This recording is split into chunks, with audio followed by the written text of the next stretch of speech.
کہ جی آپ کی بات سے تو پتہ چلا کہ اختلاف ہے ہی کوئی نہیں. میں نے کہا میں بات کرتا ہوں اصول کی. میری باتیں سمجھ آ رہی ہے نہیں؟ اوروں کا ہے کلام اور میرا کلام اور ہے، عشق درد مند کا طرز کلام اور ہے. عقل کہتی ہے کہ جو بات کہے تصنیف را مصنف نیکو کنت بیان، جس کی بات وضاحت حق اسی کو ہے. آپ اس کو ایک عقل کے لحاظ سے، سمجھ کے لحاظ سے، دانش کے لحاظ سے صحیح سمجھ چاہیے یا نہیں؟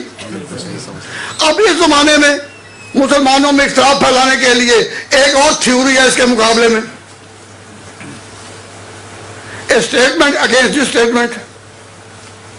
وہ کیا ہے کہ جی عبارات تو ہوں علماء دیوبند کی اور اس کی وضاحت کریں بریلوی کے علماء.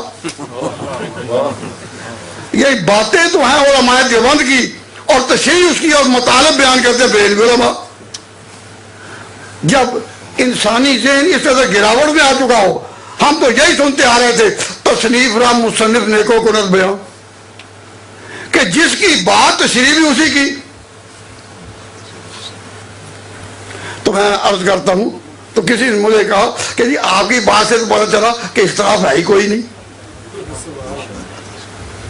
میں نے کہا میں بات کرتا ہوں اصول کی. میری باتیں سمجھ آ رہی ہے نہیں؟ اوروں کا ہے کلام اور میرا کلام اور ہے، عشق درد مند کا طرز کلام اور ہے.